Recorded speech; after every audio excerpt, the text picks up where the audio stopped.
Hello and welcome to the path of maximum resistance.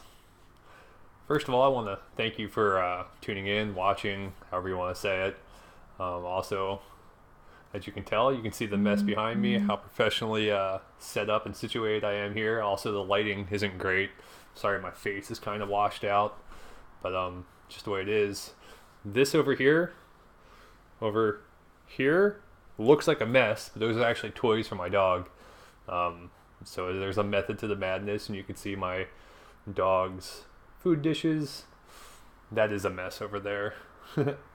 Anyway, I just wanted to sort of convey the amateurism of what's going on here and how it comes from the heart, and I hope you guys are okay with that, and I hope it makes it all seem more authentic, because that's what this is. As I talked about in the intro to the very first episode of this series, we called this Path of Maximum Resistance because that's sort of the story of my life. I've always chosen the more difficult of paths in everything I've done, whether it's going into the military or quitting really, successful jobs or whatever the case might be. It just seems like for whatever reason, I'm never really satisfied with the typical easier way of going. Not that I feel like I'm super unique in that. I'm sure there's lots of people who have that same situation. Just that disposition has kind of led me into some interesting situations. The military, a lot of time in Iraq, some crazy party situations, and it's made for a lot of really good stories. And I used to write a lot. I used to do a lot of blogging. I really enjoy writing. And I've actually had people come up to me and say, we wish you would continue writing. We liked hearing what you had to write or reading what you had to write. And of course, that is like super fulfilling. Makes me feel really good. I just haven't had not so much time. I have too much time as it is. I just haven't had the motivation necessarily to write. And I've really gotten into this idea of sort of expressing myself on film, whatever you want to call it, YouTube, recording. And I've discovered I enjoyed it, or I do enjoy it, more so than I anticipated. I really look forward to doing this. I like doing these vlogs, though I just started. I'm finding it's really fulfilling. And prior to doing this, I used to do a lot of periscoping, and I used to enjoy that a lot too. So there's something about recording yourself that I didn't think I would like, but I do. Any case, that was a lot more intro than I anticipated really going into, but that's the nature of the beast around here. So I want to tell you that today's episode, to me, seems a little presumptuous. And what I mean by that is that in the last episode, I told a war story. And the thing about war stories is that people make movies about war stories, so I know that there's a demand to hear them. Like, people are interested in or disturbed by, or whatever the case might be, they're drawn to war stories. So there's something genuine there. It's not like a selfish thing to tell that story. Whereas today, I want to go a little bit more introspective. And the presumptuous part is that why would anyone care about my feelings, like a stranger's feelings, right? And I was kind of reconciling that to myself, and I was thinking, am I just sharing this because it's therapeutic and I want to share it for my own selfish reasons, or is there more to it? And I've convinced myself that there is more to it, because today I want to talk about PTSD, depression, maybe a little bit about alcoholism, and just some of the depths, some of the darker issues of personal feelings. And my hope, besides it being selfishly therapeutic for me to talk about, though I'm not in a particularly bad place myself right this second, but my thought is that I might be able to convey the way I have felt and the dark places I've been in a way where other people who have experienced the same, who haven't been able to verbalize it, might go, you know what, that's me. I've felt the same.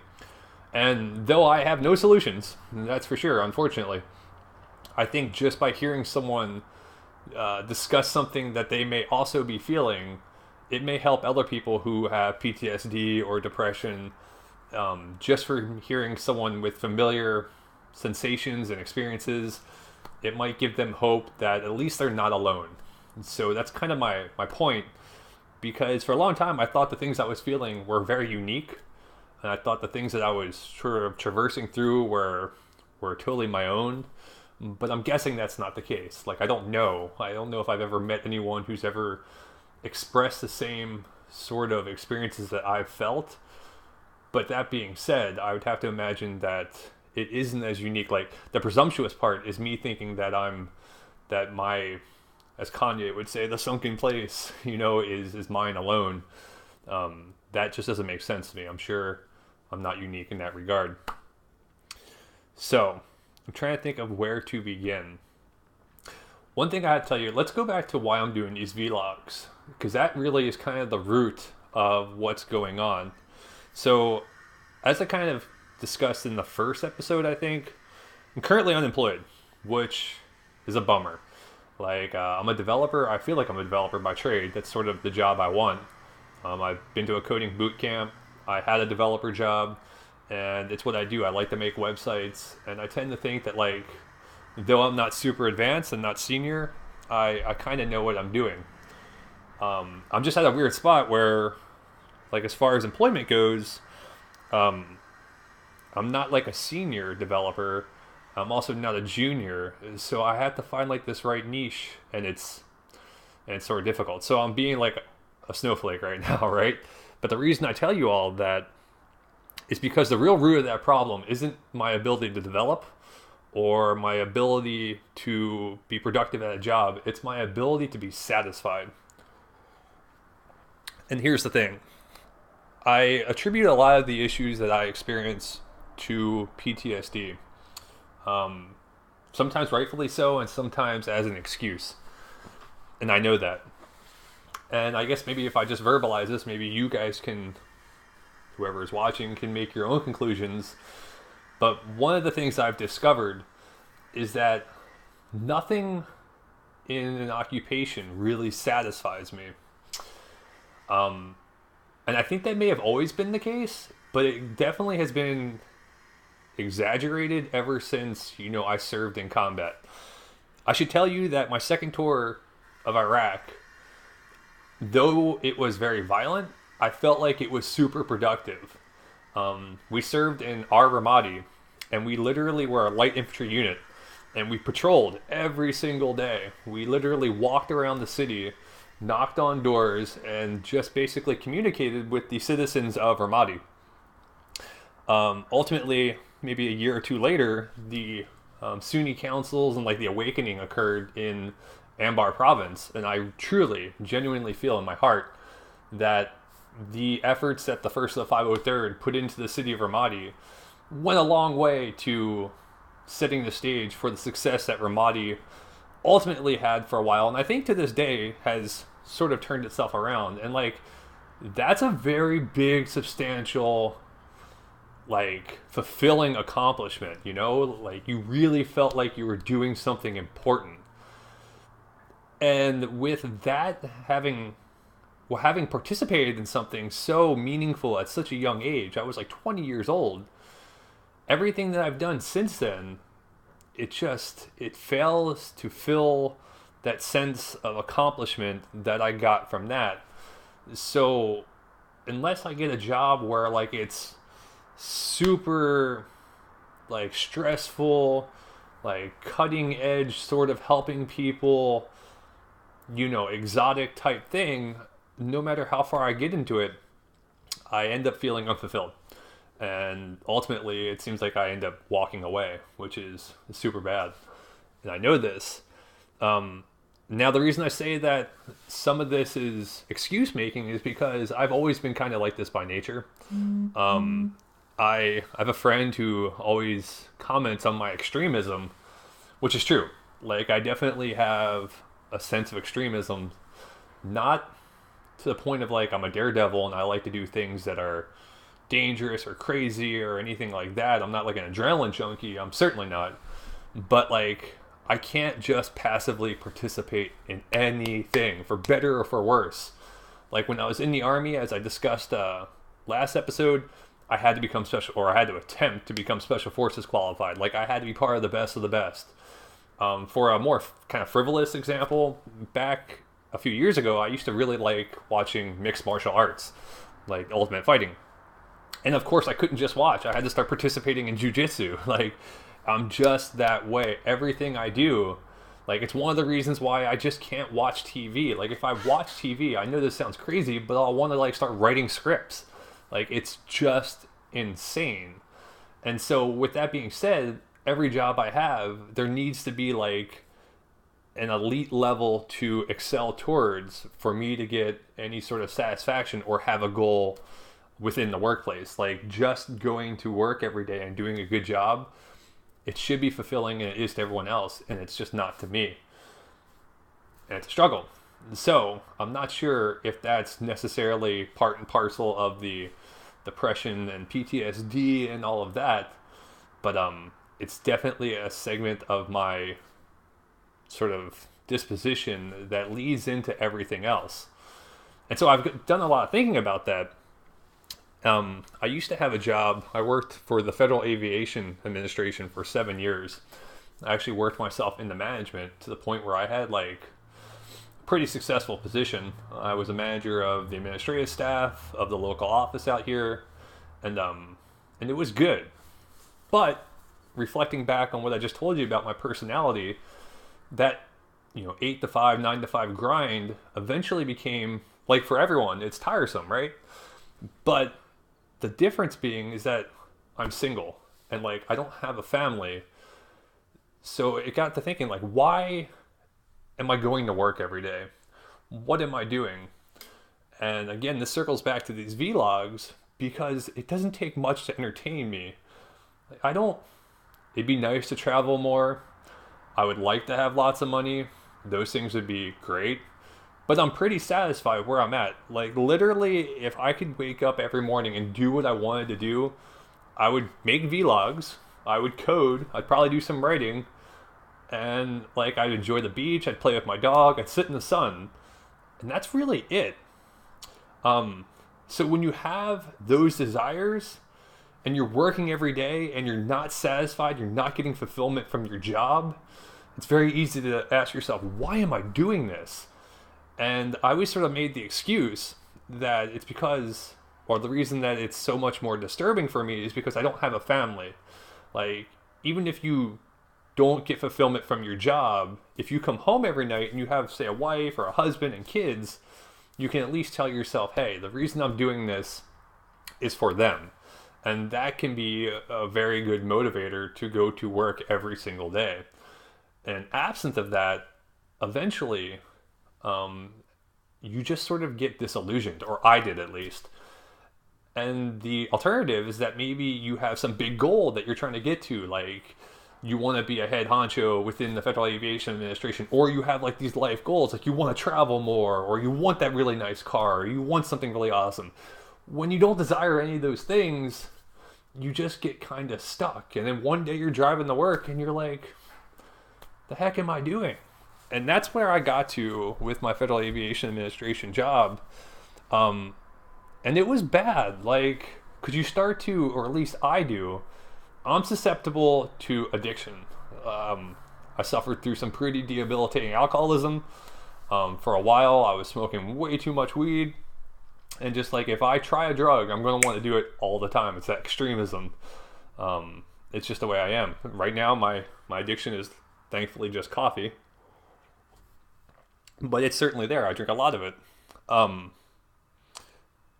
So kind of the problem with that is that when you're lacking the satisfaction as I was, and sorry, I kind of lost my train of thought there for a second, but when you're lacking the satisfaction as I was with work, you find ways of fulfilling yourself in alternative ways. So for me, that's where like the whole smoking a lot of weed came in, is because I wasn't happy at work.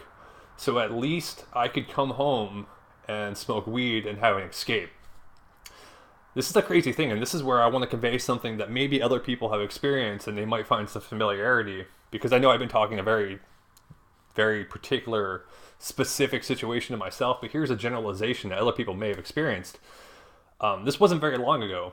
I actually was kind of relapsing into smoking a lot of weed again, and it dawned on me that though ultimately there's nothing, I truly don't think there's anything wrong with smoking weed. Like, I can do that, and the next day I can wake up and I can be productive, whereas that wasn't necessarily the case with alcohol. That being said, I started to enjoy smoking weed way too much. I literally, I had a night, and this is no joke, it's kind of embarrassing to share this, but I actually had a night where I legitimately said to myself, what's more important, this dream world I'm living in, which is the world when you're high, or reality world? And I was actually conflicted because, like, that dream world is fine. Like, I was happy there. But then I realized if I just delve deeper and deeper and deeper into that world, I'm going to start abandoning my reality. And ultimately, like, I need a job. Like, I need to make money. As much as I enjoy that dream world, it doesn't have realistic, there's no end game there. And, like, you have to shake yourself from that. Like, you have to have the willpower or the sense of something to shake yourself out of that. And when I was younger, I didn't have it. When I was younger, I would stay in that dream world, which used to be with alcohol. I would stay there, and I prefer that. I would rather that dream world than my reality. And in some sense, like, maybe that's where I want to be. It's like the Matrix, like, over there. Like, that's a fun place to be. For me, my life-changing event that made me realize I needed to do something different, and I referred to this in the last episode, or maybe the first episode, is when I shattered my leg. And I lost my job, and I was flat broke, and I had no one to turn to, and, like, I was nearly homeless. Like, it was pretty bad. And when you hit a situation like that, it makes you realize that as much as you want to stay in that dream world, reality won't allow you to. Like, you need to be a productive member of society because money is important, unfortunately. And I'm saying all of this, and you have to realize this is being told to you in real time. So as I'm conveying these words, as I'm thinking about this, I feel myself sort of tumbling towards that same situation because I'm not working now. But it's different. Like, I'm not dealing with anything.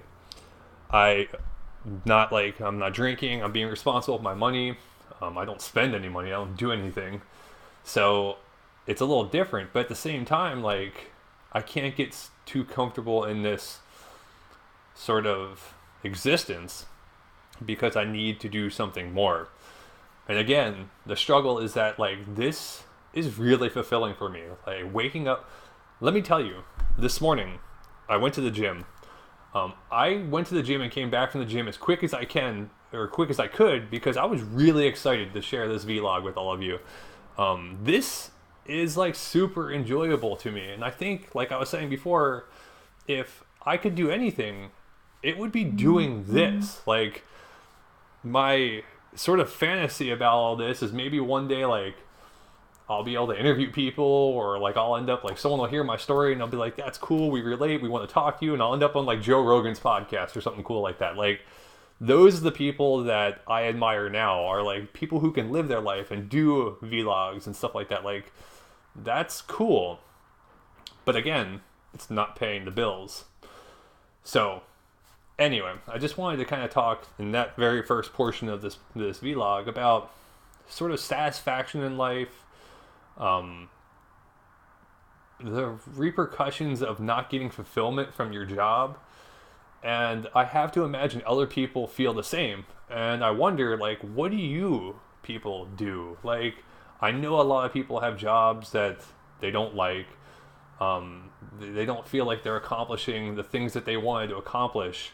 What gets you to keep going? Like, I wonder, because I quit, you know, like, and it's not like forever. Like, I want a developer job. That would be great. Like, if I'm going to have to go into work, I want to be developing. I want to be writing code.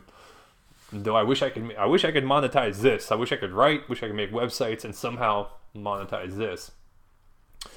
But that's that. So I want to talk a little bit as we kind of not switch subjects, but I want to sort of tease out what PTSD, depression, and all of that sort of felt like for me. Because, again, I've never heard anyone verbalize the things that I felt, and I hope that when I do it, it might be helpful for anyone else who's also experiencing the same. And I've written about this stuff a ton. In fact, I'll tell you I'll tell you a little interesting thing. When I left the military, like I had issues. I had some serious issues, way worse than anything I'm experiencing now, and to the point to where people would tell me, like it was very apparent, and they would tell me I needed to seek help. My parents, who I trust more than anyone in the world, would tell me, go talk to someone, and I wouldn't. I refused. My main reason is because I really wanted to be in the CIA. That was sort of my goal. Like I always knew, like I never was like a family person. I always kind of wanted to be single, and I figured like being in the military, kind of liking that lifestyle, loving to work out, really interested in knowledge, like kind of being a bookworm and worldly. It made me believe like I'd be really good in the CIA or like the State Department or something like that.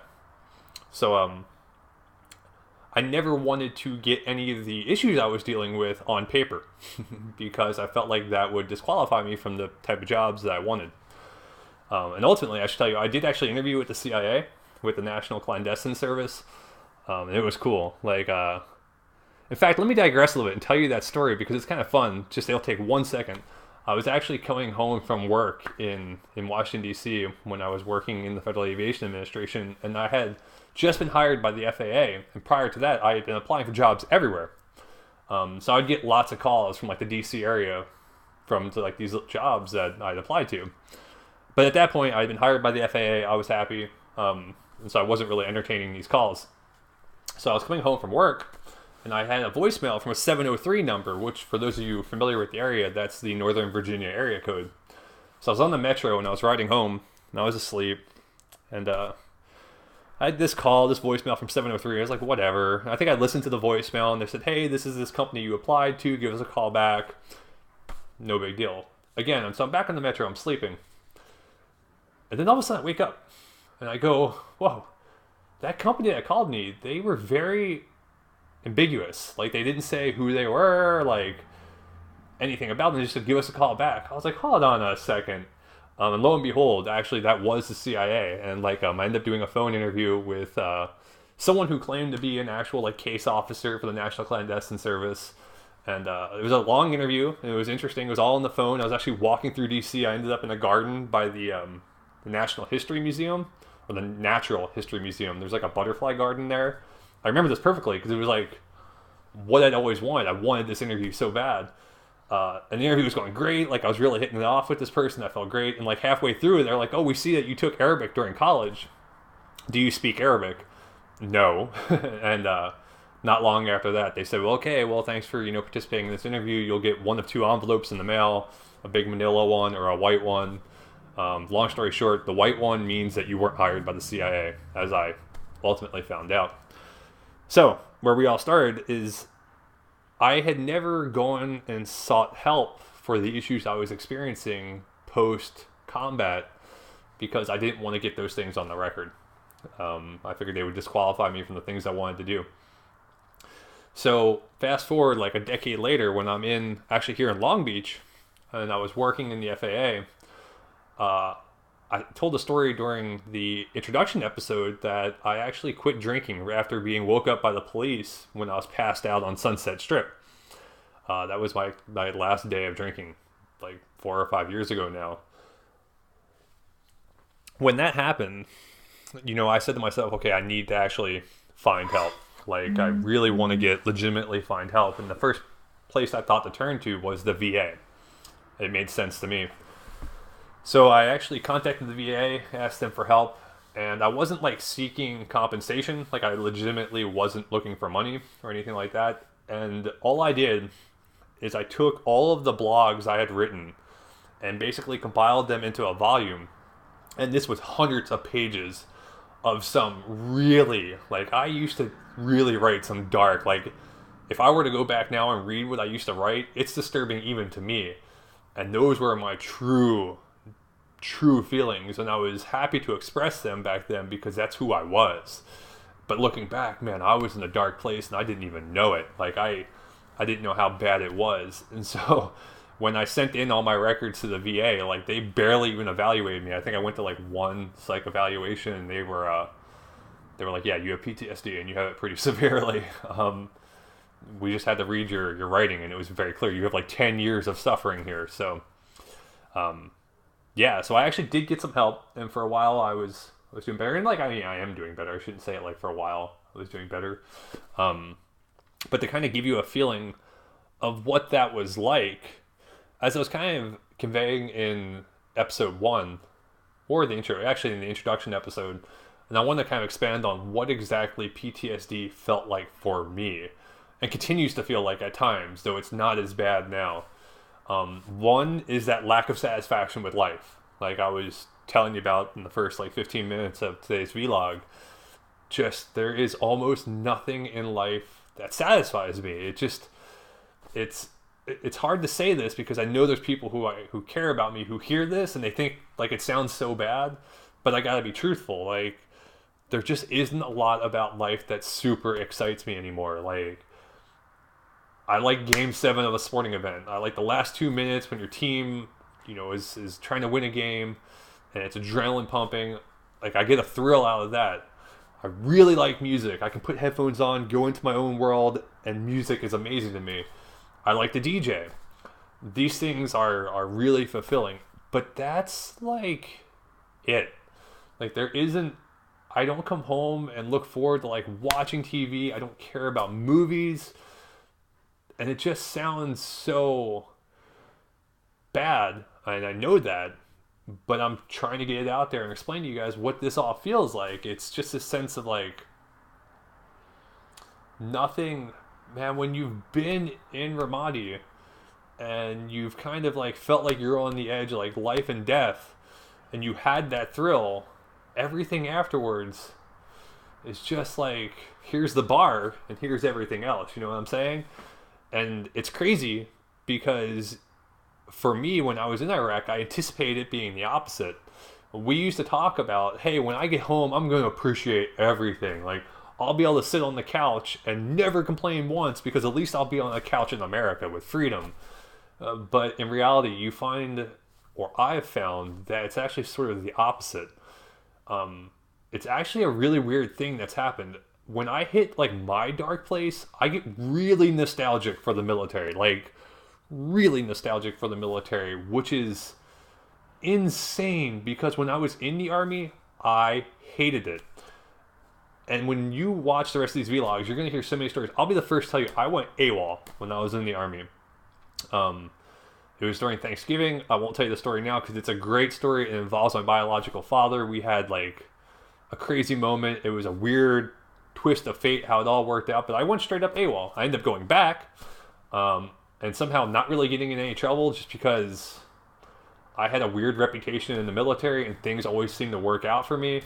But, like, I did crazy things. But I tell you I went AWOL, and I tell you that because, like, I hated being in the military. I used to go on leave. I was stationed in Fort Stewart. I'd go on leave, and I'd go visit my parents in Tampa, Florida. So from Georgia down to Tampa.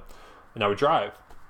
As I was driving back up from Tampa, as you get closer to Jacksonville, the trees start turning from palm trees to more like coniferous, sort of foresty, northern Florida, southern Georgia vegetation looking. And I'm not kidding you, I would pull over to the side of the road and get physically sick. Like I would throw up knowing I was going back to the military because I legitimately hated it. And it's not because I hated the military, but as I'm getting older, I'm discovering I hate not being in control of what I want to do. Like, I don't have a problem with authority. Or maybe I do. That could be it. I have a problem with not being able to decide. Like, let me tell you. I won't put something on my schedule for like a Saturday if there is something going on that I really want to do. Let's say there's like a rave that I'm really into. There's a DJ. Eric Prydz is playing on a Saturday. For some reason, he's playing on a Saturday. I won't put that on my schedule. I hate knowing that my time is obligated. And I think that is a remnant of Iraq. Like when you spend 2 years of your life where, and I don't think people understand this. Here's the thing about being in Iraq, and I know I'm jumping all over the place, but just follow with me here for a second. For people who haven't served, here's something that's very important for people to understand. A year-long tour of Iraq sucks. And not just the combat aspect of it, It's the sense of, it's like a prison term. Most people, think about this, in your life, you've probably been in very few situations where you could not escape if you wanted to. Like, no matter how bad things get, say your job just sucks and like everything sucks. If you really, really, really, really, really want to, you can run away. You can go to France. You can join the French Foreign Legion if you want to do that. One of the things that when you have my disposition, when you so value your time and freedom, is that in Iraq, when you're there, you have nowhere to go. Nowhere. You can't get out. There's no escape. That is where you are at. And you count down the days. So now, ever since then, whenever I think about obligating my time or putting something on my schedule, I get that same feeling of like, it really, like, look at my hands. I'm literally doing this right now because that's how I feel. When I put something on my schedule, even if it's something pleasurable, even if it's something that I should enjoy, I get this real uneasy feeling of, man, that's time. Like, I want to be free. What if I want to get out of that? What if I want to do something else? And I start getting like anxiety. It sucks. And I think that's part of PTSD. That's part of it. And so anyway, going back, I'm not sure if I started to allude to this, but one of the things that I did talk about in the introduction episode that was really difficult for me was like social anxiety, which I don't think naturally I'm prone to. Like, I like doing this, and I don't mind speaking in front of people. As long as I'm knowledgeable about what we're talking about, I don't really care. For a long time, when I got back from Iraq, craziest thing, I would just like, my social anxiety was insane. I started talking about this in the introduction episode, but my manager, who I was super close to in the FAA, who I consider one of my best friends, when we were in the workplace, and she would stand above me, and I would have to look up and talk to her, I would clam up and start sweating. I would lose my train of thought. I would not be able to verbalize myself. It was like someone literally grabbed my vocalization, my ability to do it, and just take it. It'd be gone. If we were in groups of a few people, I wouldn't be able to talk at all. It was like all the confidence in the world would just escape me. It would just go away. There was something about this constant, perpetual feeling of not being up to everyone's level of expectation that I think you get when you come back from like an environment, especially just being in the military in general, where you're constantly sort of degraded. And maybe I'm putting too much weight on that. I don't want to like I sound like a snowflake, right? Like, people come out of the military fine, like, but for some reason when I came out, I just never felt like I could meet anyone's standards. Like, I didn't know that. I didn't purposely know that was like, I didn't consciously know that was going on. But looking back, not being able to communicate, I realized that the reason that is because I always felt subpar. Like, I used to tell people this. So I worked in the FAA, and it's an aerospace engineering, organization. So everyone I worked with were engineers. And so for the first few years, literally years, I would tell myself that it's okay to be intimidated, because the reason I'm intimidated is because these people are engineers. They're brilliant, right? And they are. Like, they're great people. But ultimately, they're just humans. They're just like us. And in the regulatory environment, they actually don't do a whole heck of a lot of engineering. Sorry, I just got distracted. I have an interesting helicopter flying over. Sorry. So ultimately, like, when I got more comfortable in the job, I would know not as much as them, but as like, I became pretty competent on my own, and I started realizing it wasn't them being engineers that was intimidating me. It was just them existing that intimidated me. I was intimidated by my own lack of self-worth, if that makes sense. And that sucked too. And the thing that's even worse about it is I didn't realize it. And here's the part that I hope people really hear. People who are suffering like I was, I hope they hear this part, because this is where I think I can be some help. And that's that literally for a decade, and I mean this, for a decade, I wasn't able to vocalize myself in groups. I wasn't able to talk to my manager comfortably.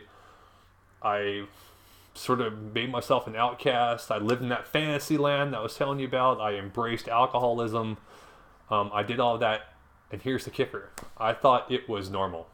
Like, I literally told myself, yeah, this is what people feel like. I remember right when I was leaving Washington, D.C. to move out to California, a friend of mine from work, we actually went out to have beer at a restaurant, this new brew house called Blue Jacket in DC, and it had just opened. And I remember this perfectly. He came to visit, like, I was sitting at the bar, I was waiting for him to show up, and I was just shaking, like, I constantly had tremors all the time, and it was just like this awkward time. Like, I was dreading him showing up. He showed up. He's a great person. We were good friends, and like, even if he noticed the pain I was going through, he would never like make it an issue. But I felt it the whole time, and like, that whole experience, which should have been a fun time, it should have been this time of, hey, see you later, or, you know, like, have fun in California, like, do good things. The whole time I was just wrapped in my own head. And I remember, like, it was just this hour-long awkwardness, and eventually, like, he was like, I'll see you later, and like, that's how, like, every interaction was for me for like a decade. And I just thought, seems right. Like, this is just what happens. This is just part of, like, growing up. This is just the awkwardness of your late 20s or something. Nah. Like, that's not the case. So if that's you, man, just know that that's not, there's more to it. Like, life is better than that. Not that I figured it all out, because I haven't. Like, I'm probably going to get into it a little bit more, but like, I'm still not perfect. But at least that aspect is gone. Like, I can communicate with people. I have more self-confidence. And it's because I realized that wasn't a universal thing. That was me. Like, that was a dark thing, and that was bad. And it sucks because it was 10 years. I was like that for a decade. Like, a whole decade. Like, it's... Like, I look back and I think about it, and I just think about where I was at even like 5 years ago, and it blows my mind. And so I'm sitting here and I'm reiterating this part of it because I hope people hear me. And if they're having that situation, they somehow shake out of it. They get the help they need. They contact me. I don't care. Like, do something, because, man, 10 years, like, I'll never get those years back. Like, those were my 20s. Like, I had fun. I partied. I somehow made it through. I sometimes made people think that those things weren't issues, but they were. It was stupid. And yeah, I just hope other people truly, like, I'm not, like, I'll be the first to tell you I'm not the most empathetic person, but in this case, I am, like, because I went through it. So I hope others don't, and I hope they hear this. It's important. So I just quickly, I'm kind of been rambling on here for a while, so I just want to kind of talk about where I am now, especially for the people who do know me a little bit better, who might watch this. And I know it sounds like dark and bleak and whatever, and it shouldn't be. Like, I had my rough times. I would say now I'm probably, like, the crappy part is I'm actually as happy, and sounds oxymoronic, right? Like, the crappy part is I'm as happy as I've ever been right now. But the problem is that, like, this isn't sustainable. Like I said, I really enjoy what I'm doing, like doing these vlogs, coding all day. Man, just love it. The only thing I would like to do, like, the only dream job there is that I want, is to be like a DJ. Outside of that, this is what I want to do. So I'm super happy. Unfortunately, I'm not monetizing it, so this reality isn't going to last forever. And then that's when my struggle will be, you know, sort of made apparent. That's when I'll have to overcome the obstacles that is so repetitive to me. Like, it becomes a cycle. Like, I go through this phase where, like, I get happy, I get a job, I get excited, I have goals, I kind of start doing it, and then suddenly I go to that same place, something happens, I get discouraged, and then I start thinking about, you know, what if, and I was kind of alluding to, and ultimately the darkest place for me is when I always get nostalgic about the military. About once a month, like, you can probably put a calendar on it, Like I'll hit a place and all of a sudden I'll start thinking about the military and I'll just be like, man, as bad as it was, like I really want to go back so I can get this fulfillment of doing something. And it's crazy because I'm like a pacifist now. Like I'm a super liberal snowflake. Like I'm a big Bernie Sanders fan. Like I want universal health care. I hate, like I have stories that I'm going to tell you in these vlogs about some of the things I did in Iraq that I regret and have just really, really bad feelings about because we had to do some crazy things. And I feel bad for the people that, my actions sort of afflicted, but yet I'll hit places like once a month where I go back and I think that's what I want. And when I start thinking that, I know I'm in not the best place. And it sucks because that happens all the time. So I need, ooh, I just saw a McLaren go by. Sorry. I get distracted by the cars on the highway. I need something that really brings me satisfaction. And I know I'm just sort of soliciting pity here and I'm sort of just kind of, but maybe I'm looking for an answer. Maybe someone can kind of reach out and say, hey, maybe try this. Maybe there's something you can do outside of work. Maybe I'll find a job and I'll keep doing these vlogs. And maybe like, even though I might not make money off them, I might not get popular from them, the satisfaction, the therapeutic value of just talking on a microphone and seeing myself on camera might be what I need. Maybe this is it. Maybe this is the outlet. Maybe this is the therapist I never visited. Maybe this is it. And maybe this will allow me to take that normal job working at Denny's and be happy with it. But I don't know. And just like I see it, like I foresee like the same thing happening. Like I'll get that job, I'll be happy for a while, and then I'll just feel like, man, this is so insignificant relative to what other people are doing. And like people who are out there, I'll get very far, I'll start making successes, and then all of a sudden I'll turn on the news and there's some team that's capturing, or like some SF guy will like lose his life in Africa, and I'll be like, man, I should be on that mission. It's stupid, right? But that's what happens, and and I'm very susceptible to that. And I guess now that I'm kind of saying, I guess I'm not really telling this in a way that's helpful for other people. And maybe ultimately I am kind of doing this in that selfish way that I was hoping I wouldn't, where I was just kind of seeking sort of help. But at the same time, like, again, I want to make it very apparent that like I'm good right now. Like I'm super happy as it is. I just have the foresight of experience to know that like eventually I'm going to have to deal with reality. And that's when my struggle becomes real. So it's interesting. But the cool thing is hopefully I'll continue with these vlogs, so you'll be able to monitor my progress, and maybe by talking it out, it won't be such a weight on me. And maybe that's something that other people who are feeling the same, maybe maybe we can build a community here or something, and we can kind of help each other out.